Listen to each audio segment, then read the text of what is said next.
Bom dia a todos. Quando quiser começar, Daniele.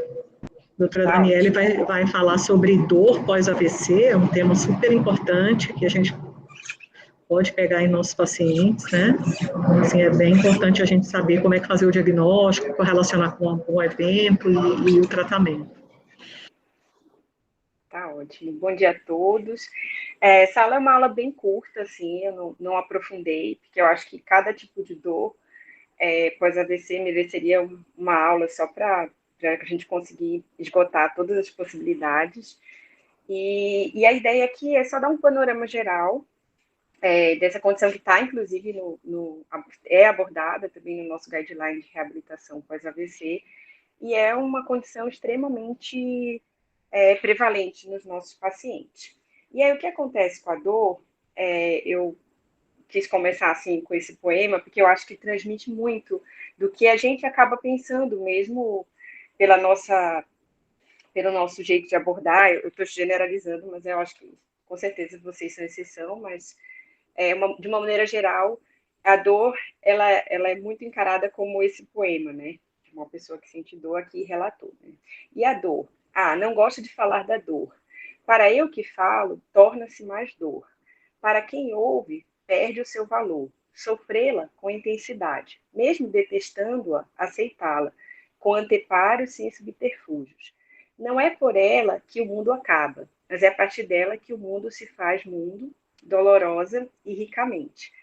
Então, quando a gente ouve um paciente falar que tem dor, é muito comum até a gente ouvir, por exemplo, que o paciente está dizendo que a dor é 10 em 10 e você olha para a face dele, não está sendo compatível, né, com aquela intensidade de dor que ele tá experimentando. Às vezes é um paciente, como a gente vai ver mais para frente, que tem outras demandas também psicológicas que se associam a esse quadro de dor crônica. E, na verdade, para quem fala, né, para quem fala é doloroso e para quem recebe também é doloroso, porque a dor é uma coisa muito individual. E, às vezes, a gente cai muito nesse pleonasmo, assim, de falar que a dor da pessoa é uma dor psicológica, né? Quando, na verdade, de fato, a dor, ela é isso, né? Então, ela é uma experiência sensorial, mas ela é uma experiência também emocional desagradável, que é associada a uma lesão tecidual, que pode ser real ou potencial. E a dor, ela tem basicamente três aspectos, né? Ela tem o sensitivo, o discriminativo, que esse é o que a gente consegue observar até nas expressões que os pacientes têm, mas ela tem uma esfera também afetiva motivacional, né? E conforme ela vai se cronificando, vai tendo um aprendizado cognitivo, né, dessa dor, e aí o paciente ele começa a ter uma percepção diferente, até mesmo da intensidade da dor. Então, por isso que não é tão infrequente o paciente que tem dor crônica referir que está tendo uma dor 10 em 10 e a gente olha para ele, a fisionomia dele não é, né, compatível com isso. E isso se deve muito justamente por esse aspecto afetivo, motivacional, que a dor provoca. Por isso a dor é única em cada um dos nossos pacientes. Então, quando a gente tem um estímulo ali, né, que vai ativar a nossa nocicepção ou uma lesão nervosa que vai provocar dor, se inicia ali uma cascata de eventos que vão levar ou não a condição de cronicidade dessa dor. Então, a gente tem um aspecto de neuromodulação, a sensação de dor, então, ela vai ser processada e pensamentos vão ser gerados, né, a respeito dessa dor, que vai também ter uma resposta emocional, então é impossível desvincular justamente a dor dessa experiência emocional, que vai gerar um sofrimento, e para a cronificação dela, isso vai depender muito das estratégias de enfrentamento e o comportamento doloroso, então, que vai ser resultante de toda essa cascata que se inicia a partir de um simples ou complexo estímulo, né? E, de uma maneira didática, a gente tem algumas síndromes dolorosas. Então, a gente tem a dor aguda, que ela é ocasionada por uma lesão tecidual, né? Seja ela térmica, inflamatória ou mecânica, que vai ativar o sistema somatosensorial e vai resultar naquela dor aguda, mas aquele estímulo cessou e aí aquela dor, então, ela se acaba. Mas quando eu estou falando de outros mecanismos de dor, então eu estou falando de outros estímulos que podem ou não se perpetuar. Então, no caso da dor nociceptiva, por exemplo, eu tenho, sim, um estímulo tecidual, só que esse estímulo tecidual ele é tão intenso ou repetitivo, né, a ponto de que ele vai ativar o sistema somatosensorial, e esse sistema somatosensorial, então, vai desenvolver, então, um tipo de dor que é a dor nociceptiva. Já no caso da dor neuropática, então eu tenho, sim, uma lesão nervosa, então eu tenho uma lesão nesse trajeto somatosensitivo, que pode ser periférico ou central, e aí, então, esse sistema atingido provoca esse tipo de dor específico, que tem características específicas, como a gente vai ver mais para frente. E lembrando que não é todo mundo que tem lesão do sistema somatosensitivo que vai desenvolver dor crônica, né? Então, existe uma série de outros fatores dentro daquela cascata que vão fazer ou não com que o paciente venha ter essa cronicidade de dor. Já a dor nociplástica é uma dor no qual eu não tenho ativação nociceptiva, eu não tenho lesão neurológica evidente, mas eu tenho ali uma má percepção de dor, né, uma desregulação nos sistemas ativadores descendentes de dor, na neuromodulação dessa resposta dolorosa, e acho que um grande exemplo aqui de uma dor nociplástica é a fibromialgia, por exemplo. E para a caracterização da dor crônica, a gente tem uma classificação que coloca as dores crônicas como dores crônicas primárias, e a mais conhecida que a gente acaba tratando mais como neurologista é a cefaleia crônica, né? Mas a gente tem também as dores crônicas secundárias, e todas elas, então, e vocês podem ver assim por esse diagrama, que é um espectro muito amplo de como essa dor pode se manifestar, sendo ela primária ou secundária. E a gente tem visto nos últimos tempos, né, que a dor crônica ela tem aumentado de prevalência. Não é infrequente, mesmo nos nossos pacientes que não têm AVC, a gente, quando questiona ativamente, pode ser que não seja a queixa que traga o paciente para a gente, mas quando a gente questiona sobre dor, não é infrequente que os pacientes sintam algum tipo de dor, né, de alguma dessas naturezas que eu citei anteriormente. Isso se deve, obviamente, aos novos hábitos que a gente tem adquirido, principalmente relacionado ao sedentarismo, ao aumento de peso, a longevidade, visto que a dor é mais frequente, né, nos nossos pacientes idosos, e alterações também no meio ambiente. Hoje, a gente tem que aproximadamente 40% das pessoas têm dor por mais de um dia por ano.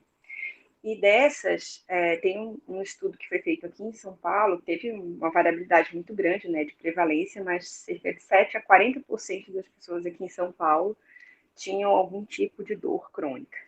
E a maior causa de anos em incapacidade, né, vivendo incapacidade, é a dor lombar. Então, a dor crônica lombar é um tipo de dor que acarreta muita incapacidade também, assim como o AVC.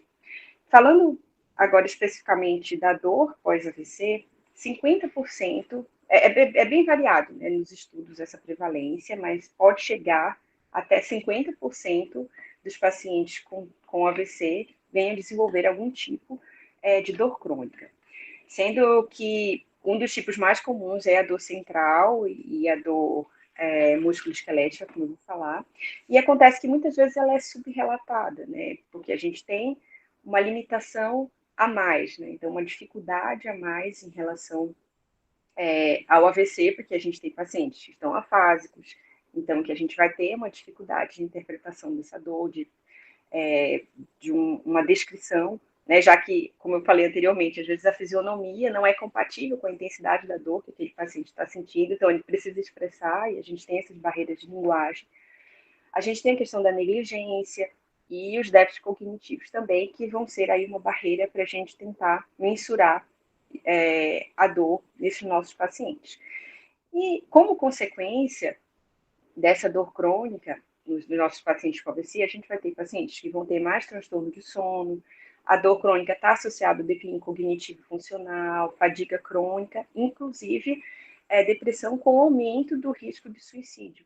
Então, é um trabalho relativamente recente evidenciou que pacientes que tinham dor crônica e concomitantemente depressão, eles tinham maior chance de ter suicídio. E isso tudo vai, com certeza, diminuir muito a qualidade de vida do nosso paciente, prejudicar a reabilitação. Então, um paciente com dor não tratada é um paciente que tem dificuldade de atingir as suas metas na reabilitação também. E quais seriam os fatores de risco, então, para o desenvolvimento de uma dor crônica após AVC? Lembrando que, como eu falei, mesmo que o paciente tenha uma lesão neurológica, não é todo paciente com lesão neurológica que desenvolve dor crônica. Né? Então, existem alguns fatores de risco que podem colocar esse paciente com risco maior, né, de desenvolver. Então, seriam o sexo feminino, pacientes mais idosos no início do AVC, então, os pacientes que têm o uso crônico de álcool, os pacientes que usam estatina, os pacientes que já têm uma doença vascular periférica associada, os pacientes deprimidos também, até por essa neuroplasticidade aí de aprendizado da dor, e os pacientes que clinicamente vão estar mais espásticos, eles vão ter mais dor, os pacientes que têm redução da mobilidade dos membros, principalmente superiores e déficit sensitivos, e os pacientes com AVC isquêmico têm mais chance de ter dor, os pacientes que têm lesão talâmica, obviamente, né, e os pacientes que têm lesão de tronco.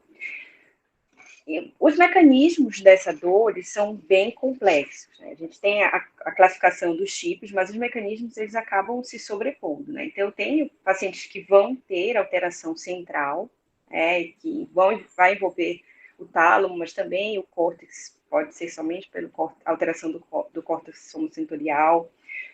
Essa neuroplasticidade mal adaptada, né? Então, essa disfunção na neuroplasticidade, mas a gente também pode ter pacientes que vão desenvolver dor crônica por ativação periférica, então, tanto pela espasticidade quanto a perda do tônus muscular, inflamação local, tudo isso como a gente vai ver mais para frente, uma ativação autonômica, e também esses efeitos psicológicos, como depressão e ansiedade, que também são comorbidades bem prevalentes nos nossos pacientes com AVC, que também podem culminar para esse quadro de dor crônica.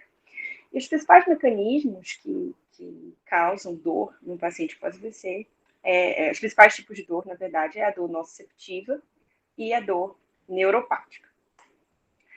Antes de falar especificamente dos tipos que a gente deve prestar mais atenção nos nossos pacientes com AVC, eu vou falar um pouquinho da abordagem geral, né? Não vai ser algo muito aprofundado, mas de como a gente, então, aborda um paciente com dor pós-AVC. Primeiro, a gente precisa definir o tipo de dor, né? Se é uma dor muscular, se é uma dor neuropática, e da onde ela está vindo, qual a origem dela. Isso vai modificar, obviamente, né, o nosso alvo terapêutico. E a gente deve tentar encontrar escalas de avaliação para mensurar de uma maneira mais objetiva essa dor. Alguns trabalhos mostram que a escala visual, a escala analógica de dor podem ser uma opção, mas aí a gente sabe que a gente vai entrar naquela questão que eu comentei anteriormente. Então, os pacientes eles vão ter déficit de linguagem, déficit cognitivo, e isso vai prejudicar um pouco a avaliação da dor. Então, a gente tem algumas escalas que são um pouco mais aprofundadas, como, por exemplo, o questionário resumido, né, a forma curta do questionário de McGill, que é um dos mais utilizados para avaliação de dor crônica. Esse talvez não seja uma boa escala para pacientes com barreira de linguagem e cognição, mas é um dos mais utilizados, né, de uma maneira geral, para dor crônica. E a gente tem um inventário breve de dor também, que nesse caso existem questões que estão associadas também ao impacto psicossocial que a dor provoca. Então, não é simplesmente uma escala de 0 a 10 que você mensura a intensidade de dor, mas também mensura o impacto que essa dor tem nos pacientes que as têm, né? Esse outro questionário aqui eu coloquei, que é um questionário que é utilizado para pacientes com demência. Então, nesse caso, pode ser uma boa escala de avaliação, porque a gente não tem trabalhos mostrando qual seria a melhor escala para pacientes que têm dor pós-AVC, mas os pacientes com demência, que tem barreira cognitiva, também são um desafio, né, nessa avaliação da dor. Então, talvez essa escala aqui, para demência avançada, que leve em consideração a expressão, mas também outras posturas, né, a linguagem corporal e a respiração podem ser uma forma prática de se aplicar essas escalas.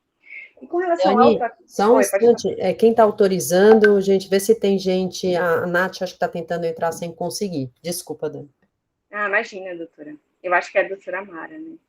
Que tá.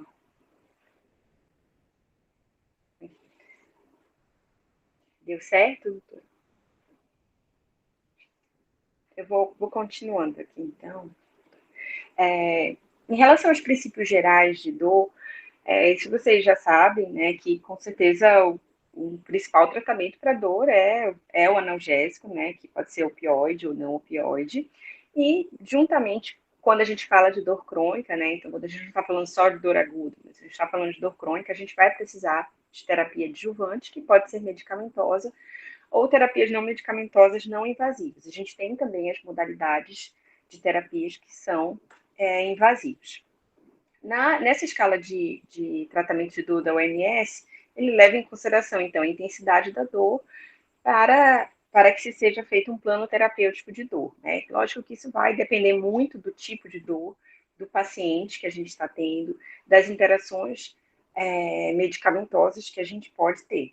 Então, mas de uma forma geral, então, para dor leve, seria os analgésicos não opioides, dor moderada. A gente já poderia introduzir opioides, para dor intensa também opioides, e para dor mais refratária, os tratamentos intervencionistas, além da terapia adjuvante. Quando eu falo da terapia adjuvante, eu estou falando também de medicações que já fazem parte da nossa prática, né, de prescrição, isso aí também a gente já sabe bastante, que seriam os antidepressivos, né, especialmente o antidepressivo tricíclico, os tricíclicos e os duais, mas também os anticonvulsivantes e corticoides também, em curto período, podem ter benefício em algum tipo de dor, como para síndrome complexa de dor regional, que eu vou falar mais para frente. Mas eu trouxe essa tabela até aqui também para ter o norte aí das medicações mais utilizadas e a gente pensar na característica da dor. Então, por exemplo, uma dor neuropática que é mais em queimação, pode responder melhor a um tricíclico, e uma dor mais em choque, em pontada, pode responder mais ao anticonvulsivante, mas isso, como eu falei, vai depender muito do perfil do paciente, né? Da idade, do perfil e de outros fatores, sempre lembrando que a gente precisa ter cuidado com as interações, principalmente com os pacientes que usam varfarina, né? Que a gente sabe que essas medicações, elas têm interação. Das terapias não medicamentosas, não invasivas, a gente tem a estimulação repetitiva transcraniana magnética, tem também as terapias elétricas, né?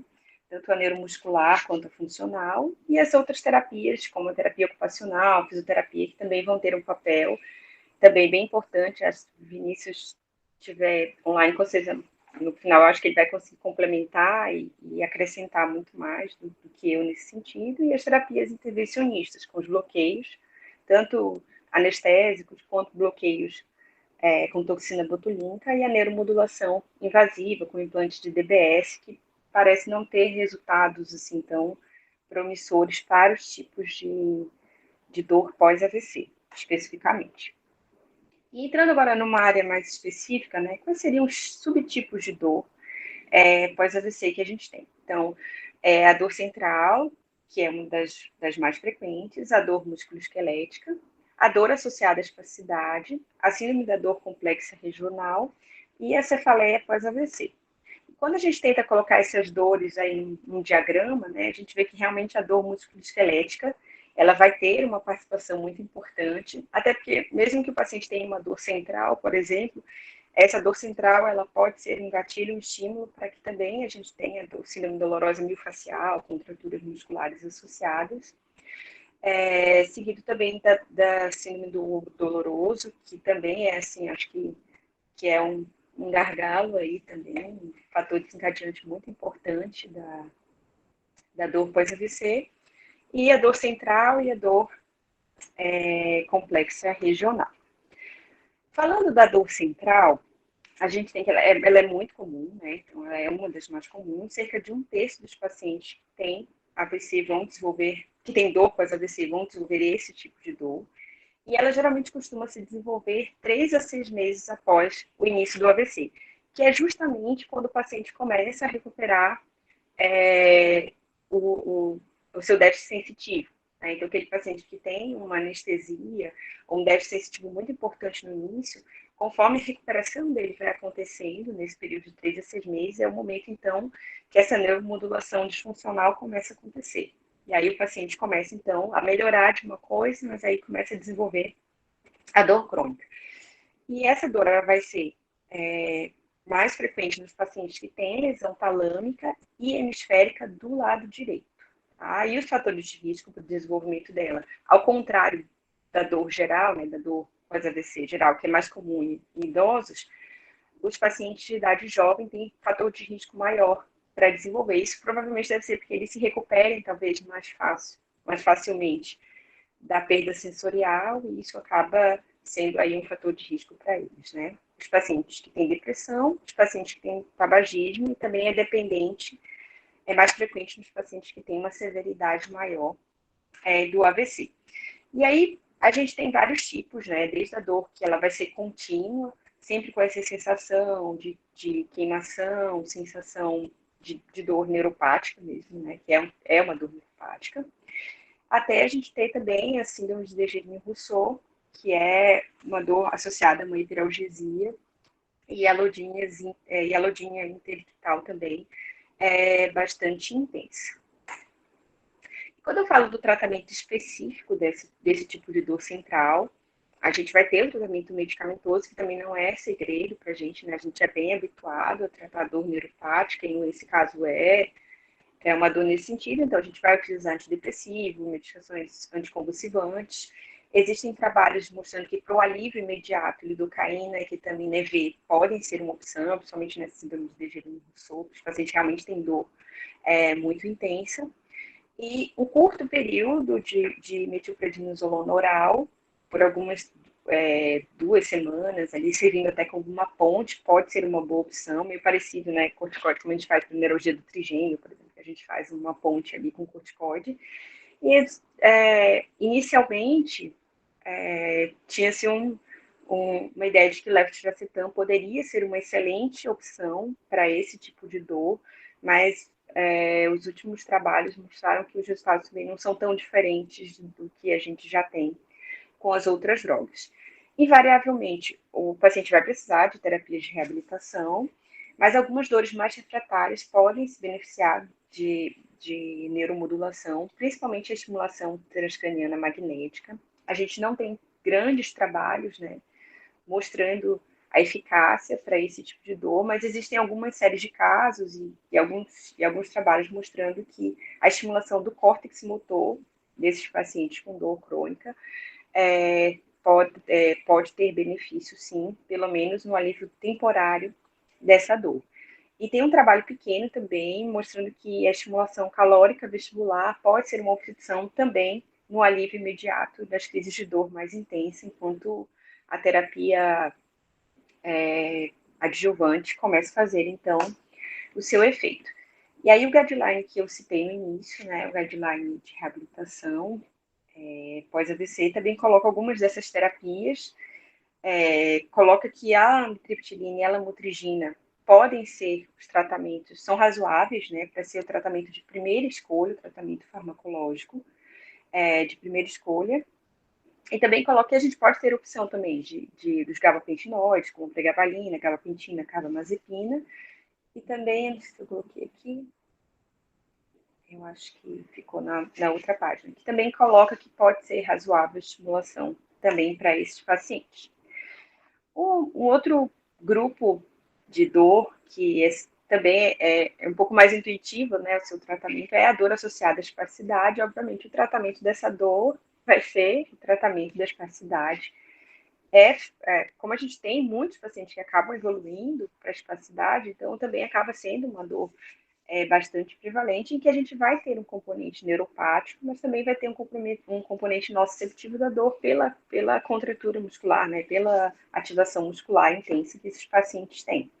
E é sempre bom também ter cuidado, tomar atenção, que às vezes o tratamento, né, com a toxina botulínica da espasticidade também prejudica um pouco a recuperação, a reabilitação motora, né, porque às vezes você deixa aquele músculo, aquele grupamento muscular que você vai precisar para o seu alvo de terapia mais flácido, e isso vai prejudicar também a função. Então, eu acho que o tratamento, nesse caso, vai bem do equilíbrio, né, de tratar, de bloquear, mas ter o cuidado para não perder a função, porque a perda de função pode ser um fator de risco para o desenvolvimento, por exemplo, da síndrome dolorosa, da dor complexa regional.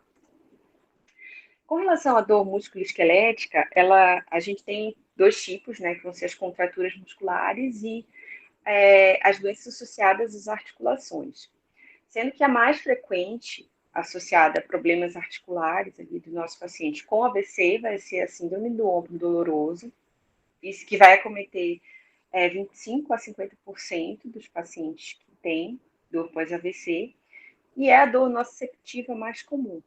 Isso acontece porque os pacientes eles acabam desenvolvendo uma subluxação, e esse processo de subluxação ativa, eu vou mostrar uma figura mais para frente, né, ativa vários nociceptores que vão estar enviando respostas ali para o cérebro constantemente, né, e tem um impacto muito importante na funcionalidade, e geralmente ela se inicia, a síndrome do ombro doloroso, aproximadamente 3 semanas depois do ictus do AVC.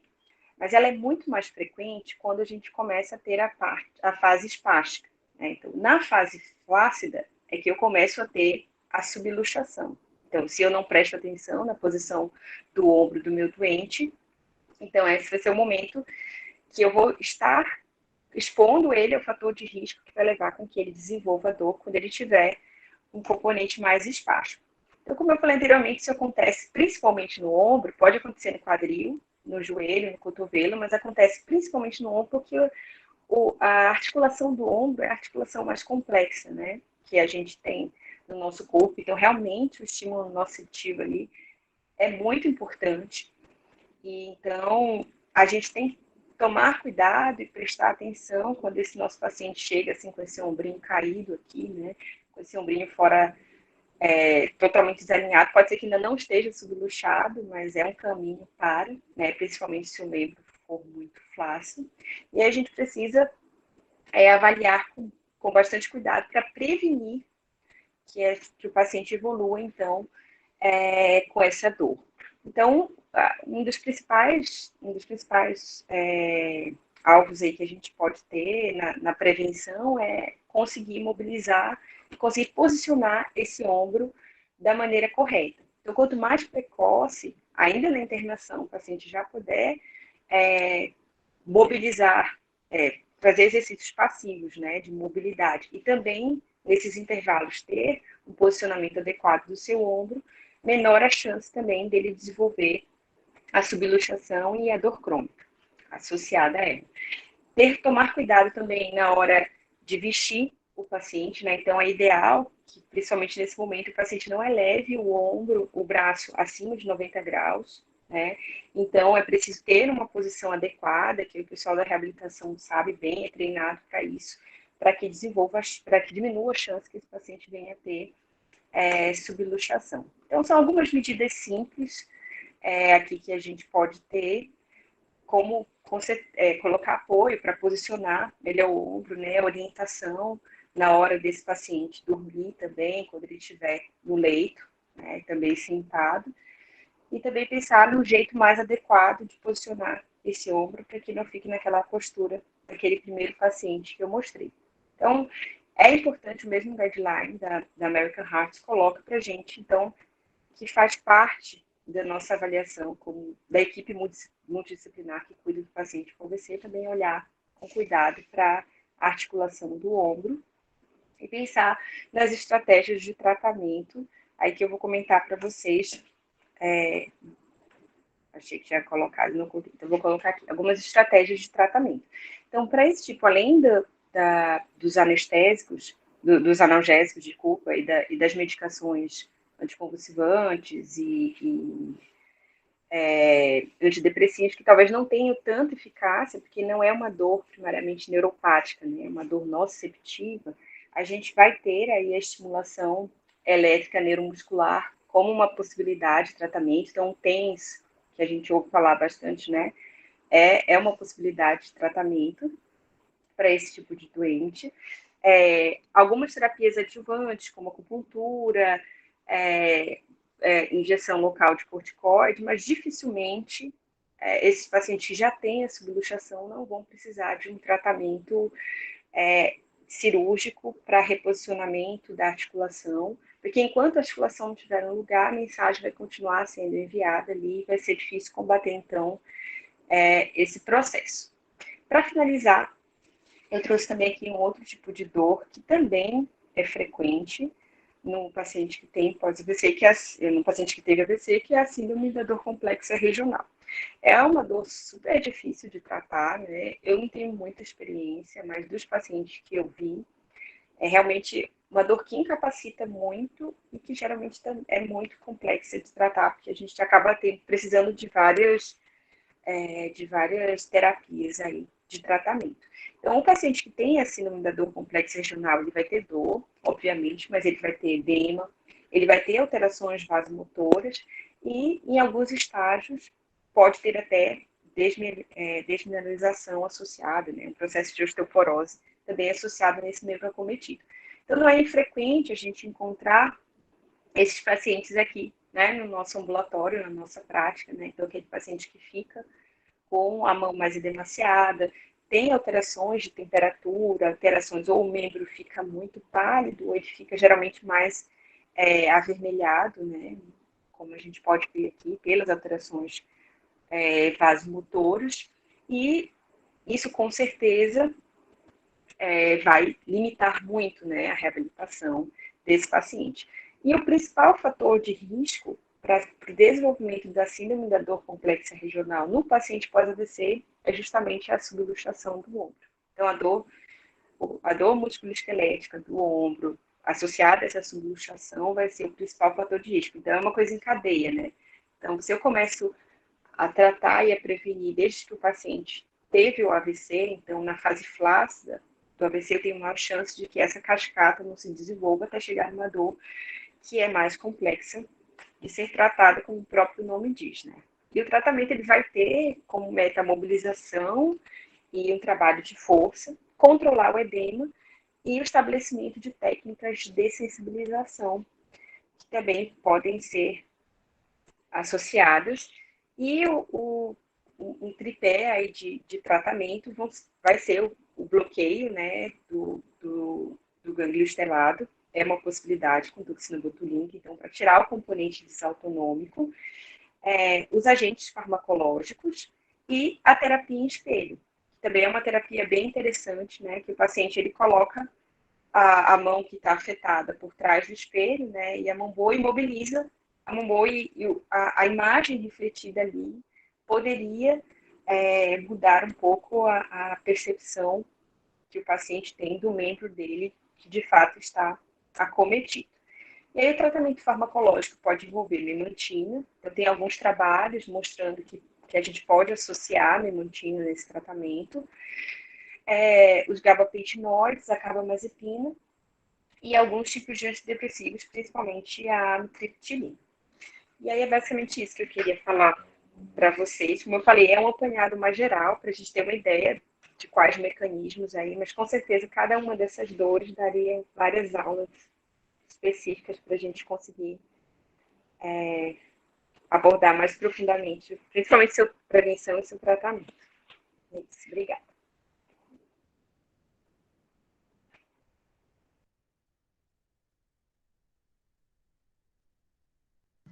Excelente, Dani. Oi, Daniele, tudo bem?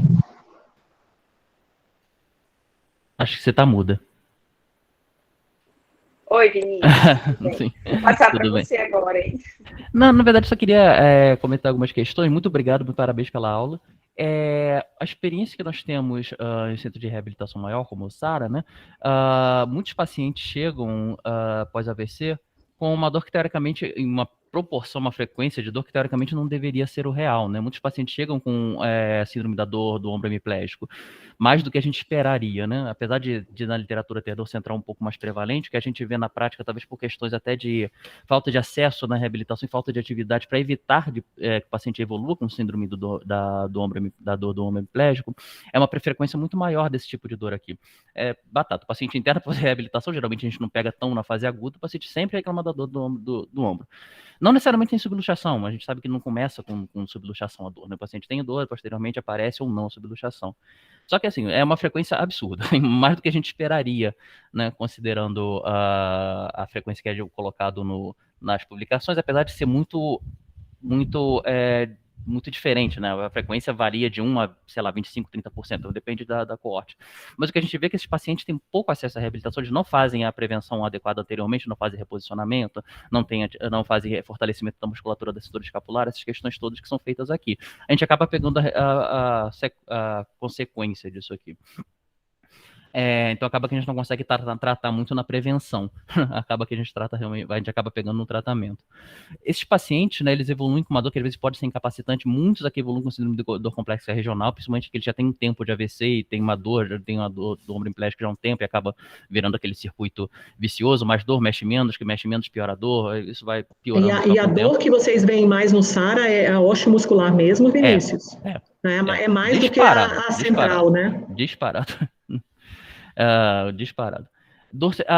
O paciente, muitos evolvem, como eu falei, síndrome do complexo regional, porque a gente sabe que tem uma relação entre a síndrome hemiplégica e a síndrome do complexo regional. A gente não chegou a ter nenhum caso mais grave que a gente precisasse fazer bloqueio, né, com toxina botulínica. Não sei que tivesse espasticidade, que esse paciente muito tem espasticidade também, você acaba fazendo toxina botulínica porque ele tem espasticidade, que piora a dor, mas não é a causa principal. Ele também tem síndrome do complexo regional. Então acaba sendo um pupurri de causas possíveis, que geralmente é o tipo de paciente que chega pra gente, né, com uma dor multifatorial, com um monte de coisa para tratar ao mesmo tempo. E esses pacientes acabam evoluindo relativamente bem, né? E isso é mais um indicativo que provavelmente eles não teriam essa dor se tivessem tido mobilizar de maneira precoce, evitar fazer posicionamento de maneira adequada, evitar atividade, exercício físico com alta amplitude do movimento, por exemplo, levantar o ombro até acima de 90 graus, fazer um range de mobilidade muito maior, assim, excessivamente grande, né, de maneira agressiva para evitar dor. Muita gente faz isso, mas piora, na verdade, a longo prazo. O que funciona realmente mais aqui, que a gente vê fora de terapia farmacológica, tudo que você falou, uma equipe multidisciplinar muito bem treinada, né, porque assim, não adianta você fazer só tratamento medicamentoso, não funciona se não tiver uma orientação adequada do paciente em relação ao posicionamento. Muitas vezes o paciente é cadeirante, precisa de adequação da cadeira de rodas para posicionamento do membro, né? Aquilo que você colocou, um travesseirinho que ele coloca apoiando o braço, funciona bem, mas é algo que o paciente vai ter dificuldade de colocar o tempo todo, né? Eventualmente, algumas adaptações específicas da cadeira que a gente faz aqui, funciona bem, né? Apoio, né, tipóis ou coisa do tipo, em casos mais, que não é muito comum a gente fazer, mas eventualmente fazemos, né? Terapia de espelho, em alguns casos mais graves, a gente utiliza também, mas aí, como eu falei, né, tem que ter uma equipe multidisciplinar bem tratada para ter uma avaliação, não apenas de médica, como de terapia, como de psicólogo e tal, senão não funciona. O paciente não segue a interna de novo, e acontece de vez em quando por questões sociais, o paciente interna, faz a reabilitação, sai, mas não segue por vários motivos, a família não é engajada, o paciente é mais dependente, é afásico, né, realmente não entende muito do que foi orientado para ele, o que dificulta ainda mais na avaliação da dor, se o paciente é afásico. E aí chega pior ou mesma coisa, na internação posterior, porque acabou não seguindo nada. Mas é muito pior se ele não tivesse orientação, né? O que a gente vê, os pacientes que vêm para cá, poderiam ter sido orientados, não foram, evoluem com essa dor, e acaba resolvendo, né? Depois de alguns meses tratando aqui. Agora, a dor central, eu vi muito pouco aqui, muito pouco mesmo, né? Muitos deles, a maioria realmente era lesão talâmica, lesão do circuito, lesão do córtex sensitivo, mas não é, assim, muito pouco, conto nos dedos, né? Assim, os pacientes que a gente veio com dor puramente central, né? Temos alguns casos, né, casos bem desafiadores, paciente com cefaleia, paciente com AVC isquêmico ou hemorrágico, né, extenso, isquêmico extenso, que fez cranectomia, ou hemorrágico, que também acabou fazendo, e fica com uma dor de característica neuropática, uma lodinia importante na região do crânio, né? Que, assim, não melhora com nada, né? A gente tivemos 2 casos, assim, aqui, que só melhoraram com a aplicação de toxina botulínica local, né? O mecanismo de nervos periféricos com um mecanismo contrário, né? Pacientes com toxina botulínica parece que melhoram a dor com isso. E esses 2 casos especificamente foi tentado neuromodulação, a gente só não tentou estimulação magnética transcraniana porque 2 pacientes tinham um histórico de epilepsia, né? E estavam bem controlados anteriormente. Mas só melhoraram com toxina botulínica local nos pontos específicos que da cranectomia, que o paciente melhorou muito bem. Assim, melhorou de uma maneira absurda, né? Aplicou num dia, 2 dias depois, zerado da dor. De dor mais diferente, né, em relação ao clássico, né, de dor complexa regional, dor do ombro hemiplégico e dor central, que não é tão comum, foram essas cefaleias com características de dor neuropática local na região da cranectomia que nós tivemos, e melhorou bem só com isso. O que mais acho que a gente de diferente que... Não, acho que é basicamente isso. A aula foi muito boa. Muito obrigado. Obrigada. Eu acho que o maior desafio, na verdade, é porque esses pacientes dificilmente têm um tipo só de dor, né? Então, geralmente, o paciente tem múltiplos mecanismos de dor e a gente tem um decréscimo da funcionalidade, da qualidade de vida do paciente e resultados piores na reabilitação motora, né, da reabilitação do AVC propriamente dito, porque a dor ela está ali sendo um cofator de piora, né? Então acho que nosso desafio é conseguir extrair, realmente ter um olhar atento para esses mecanismos e conseguir identificá-los, né? E tratando de maneira específica cada um, né? O que chama mais atenção, perdão, João. O que chama mais atenção realmente porque assim, esse do ombro hemiplégico é algo que muitas das vezes é evitável, né? Então, assim, é uma coisa que a gente acaba pegando demais, né? Isso fala a favor até como nós temos um público muito variável, né? Temos várias classes sociais aqui no SARA, não fizemos ainda essa avaliação, mas assim, é muito mais comum a gente ver pacientes que têm uma dor no ombro importante, aqueles que não têm muito acesso, né, à saúde, tanto do ponto de vista da fase aguda, como principalmente do acompanhamento pós-AVC. Né? Enfim, é algo que dá para ser evitado, né, porque a gente vê claramente, não apenas na literatura, tem mecanismos de prevenção, como no tratamento, o tratamento da maior parte desses casos, com exceção desses aí que eu falei que evoluíram um pouco pior, ele é relativamente fácil, né? Em poucos meses o paciente resolve bem, fica bem. Então, teoricamente é algo que não deveria ser tão frequente, na literatura em geral, teoricamente não é tanto, mas a gente acaba vendo que na nossa realidade, infelizmente é. Acho que o João e o Fabiano levantaram a mão, né? Eu queria fazer só um comentário rápido, Dani, assim, especialmente para os fellows e para os residentes, que infelizmente o acesso à reabilitação no Brasil é uma realidade extremamente inusitada, e que às vezes a gente diz assim, o paciente tem que ir para a reabilitação e fecha a porta do consultório e ponto final. Ter acesso à reabilitação no Brasil, mesmo aquelas pessoas que são abastadas, que têm recursos, têm plano de saúde, etc., é difícil, não é fácil. Então a nossa missão como neurologistas, nesses casos, é tentar orientar o cuidador sobre o processo de cuidado nesses pacientes com dor, né? Às vezes é um manejo, é o paciente que é o cuidador que não sabe, que não pode puxar pelo lado parético, por exemplo, na hora de fazer uma transferência, uma mobilização do paciente, que faz o paciente ter uma subluxação e automaticamente ficar com bastante dor, entra em delírio, rebaixa, interna, infecta e morre, por exemplo, né? Então, assim, existe uma cadeia de custo associada absurda, não só de custo emocional, mas também custo financeiro, né? Então, lembrar que a gente também tem que dar essas orientações ainda no consultório. Não acreditar que o paciente vai para a reabilitação e resolver o problema e ponto final, né?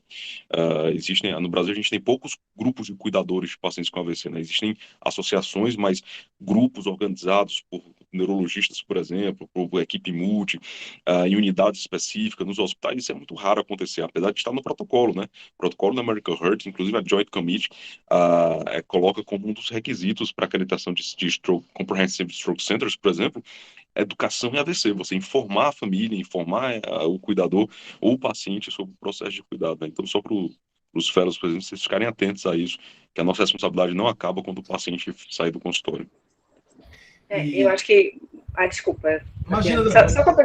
Só complementar uma coisa que o João falou, mesmo em pessoas que têm um poder aquisitivo maior, se você perguntar o que é um terapeuta ocupacional, o que um terapeuta ocupacional faz, a pessoa não tem nem ideia. Tão precário é esse sistema de informação que mesmo pessoas que têm um poder aquisitivo maior desconhecem, né? Coisas que são extremamente importantes também nesse processo de reabilitação de várias doenças, né? Não só do AVC.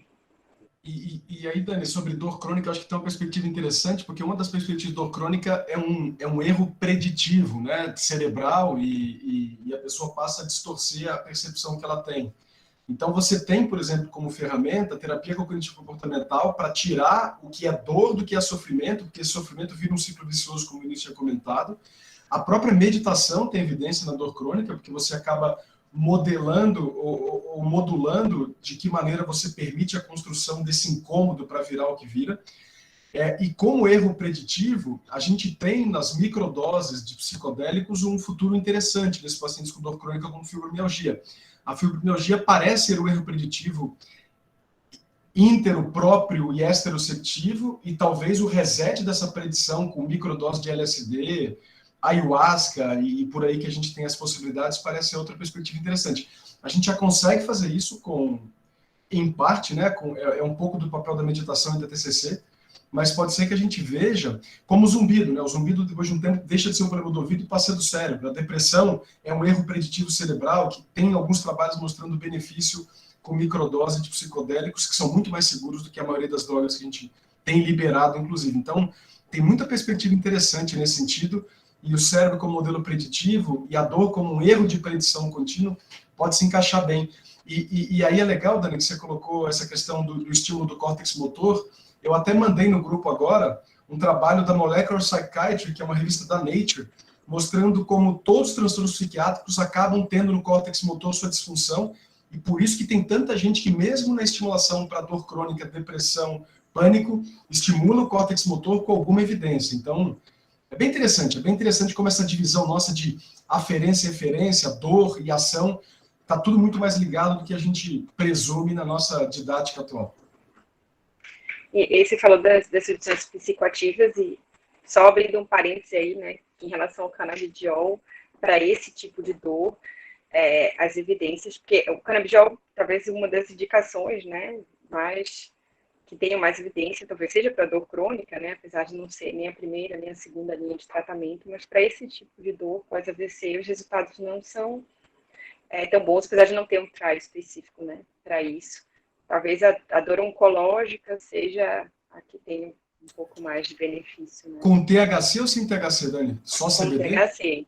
Com THC. Dificilmente tem um THC, tem propriedades analgésicas. Assim, né? Perfeito.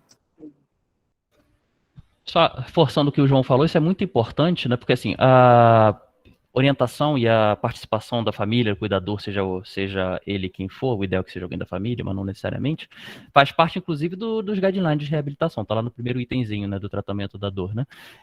E isso é algo que, assim, não adianta. Se você não como eu falei anteriormente, o paciente é tratado, é acompanhado, mas chega em casa, acaba não, acho que é no anterior, acaba não seguindo o que foi orientado. Se ele não tiver uma orientação adequada da família, né?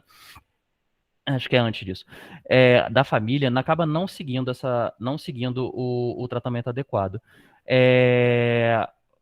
Tanto é que aqui no SARA a gente geralmente sempre começa com acompanhante e com dando orientações relacionadas específicas ao paciente da situação que ele está, como orientações gerais, né? Muitas vezes os pacientes e os acompanhantes não têm a menor noção do que é um AVC, não têm a menor noção de como lidar com o paciente, como posicionar, como é que o paciente vai ter dor, não vai ter dor, o que fazer, muitas vezes nem sabe o que aconteceu direito com o paciente, porque ele está daquele jeito.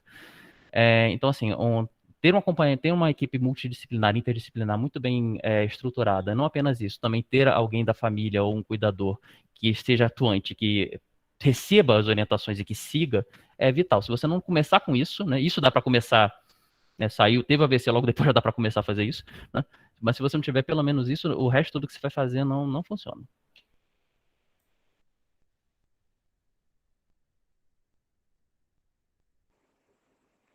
Alguém mais quer fazer alguma pergunta? Muito bem, Dani. Eu acho que para a gente, né, principalmente para os fellows, Fiquei feliz, assim, que vários dos nossos fellows têm procurado o mês opcional em serviços de reabilitação, porque a verdade, para quem faz consultório, é que passada a fase do hospital, esses são os problemas que vêm, e eu acho que as residências nos preparam um pouco para lidar com esse tipo de problema, né? Como se na vascular a gente tivesse que pura e especificamente se preocupar com antitrombótico, com a estatina, com antipertensivo, com a recorrência do evento, e se o paciente está com dor, se o paciente está disfuncional, a gente não consegue ajudar muito. Eu mesma tenho essa limitação grande, assim, no consultório. Trabalho bem de perto com alguns fisiatras, que eu acho que é um profissional, assim, que a gente tem que ter perto da gente para orientar, porque a formação específica deles é nisso, né, Dani? Mas, pelo menos, essas noções básicas, elas são fundamentais, e começa na internação, então, às vezes, uma simples posição do ombro, a identificação e a colocação do antipoia, né, pode, como o Vinícius falou, evitar que o paciente chegue. Muitas vezes o paciente, assim, ele nem está preocupado com a plegia dele, porque, às vezes, a dor é uma coisa tão dramática, né, que supera aí, que o primeiro ponto, antes da melhora motora, é tirar o paciente do desconforto, né, então, acho que é um treinamento que a gente tem que ter, as noções básicas são super importantes. No consultório, não se enganem, isso vai ser o dia a dia, você vai ter que manejar, né, então, é importantíssimo que você dê atenção a isso, porque é isso que o paciente está te procurando para isso, né, então, esse é o problema do paciente, né, não é se ele vai tomar Eliquis, se ele vai tomar Xarelto, a gente está pensando nisso, o paciente está pensando quando é que ele vai ficar sem dor e quando é que ele vai começar a andar. Então, excelente, Dani, super. Eu tenho, assim, várias questões com relação aos conceitos aí, e acho que a gente, como você falou, né, foi um en passant, não dá para discutir todos os tipos de dor, mas uma coisa me chamou a atenção quando você falou do uso de memantina para síndrome de dor regional complexa, né, e me chamou a atenção porque no Neurocritical Care desse ano teve uma apresentação de memantina para evitar isquemia cerebral tardia em paciente com HSA, né? E um dos mecanismos de ação, né, potenciais, né, por qual esse grupo, acho que era até do Texas, pensou em usar a memantina para DCI, era falando nos efeitos autonômicos da memantina. E eu não sei se você leu alguma coisa de qual seria, eventualmente, o mecanismo de ação de você usar uma droga anti-NMDA para tratar um paciente com dor regional complexa. Fiquei curiosa. Se teria alguma coisa a ver com o sistema nervoso autonômico. Eu acho que, talvez pensando até nisso mesmo que a senhora falou, não li nada específico, mas pensando nisso que a senhora falou, como existe, né, uma ativação autonômica tão importante, mas existe também uma cascata que leva também ao aprendizado central da dor. Então, antes achava que era só uma coisa periférica ali, né? Autonômica periférica, mas a gente vê que tem um componente retrógrado, talvez seja nesse circuito aí do autonômico periférico para chegar nas regiões mais centrais associadas à dor. Pode ser que seja isso, doutora. Lembra, né, Gia? A gente tem evidência de memantina para migrânia, né? Então, inclusive na gestação, a memantina tem liberação para uso de até 10 miligramas, não 20, como no Alzheimer, na vascular, etc. Exatamente por esse mecanismo glutamatérgico. E o interessante, Gi, é que uma das ideias do glutamato é exatamente não perpetuar o ciclo vicioso preditivo. Então, você para de estimular e neurônios que disparam juntos se conectam, né? Então, lá do Webb, né? O Webb, quando criou essa analogia de como é que os neurônios se organizam. Então, você tira um pouco desse condicionamento de disparo junto e de como a coisa se organiza. Então, faz sentido. Acho que o glutamato aí o problema todo é que às vezes o efeito não é tão grande ou não é tão competente, mas o glutamato parece ser uma via que a gente estudou pouco, né? Especialmente nessas questões outras que não envolvem cognição, e parece uma via grande. O riluzol tem esse mesmo mecanismo de estrose amiotrófica, né? É glutamato e NMDA, então acho que a gente tem um caminho interessante. Eu acho que acaba sendo que a gente tem pouco trabalho, né? Tudo isso que falam, que os artigos que eu li a respeito falam, sim, são série de casos, são trabalhos bem pouco expressivos, assim, né? Então, acho que a gente ainda tem um caminho aí para tentar entender o que de fato vai funcionar bem, além do básico, né? Que a gente já faz, mas coisas a mais, né? Que podem funcionar.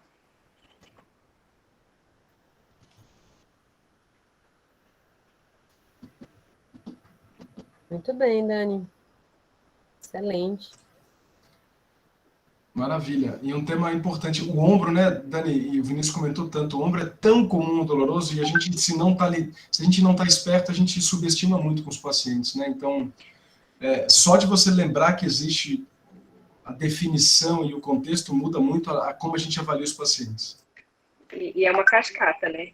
O ombro doloroso vai para síndrome complexa regional, dor complexa regional, que vai piorar a performance, que vai aumentar a depressão, que vai, enfim. É uma coisa, às vezes, simples, que se você interrompe a cascata no início, você pode mudar, né? O prognóstico funcional desse paciente.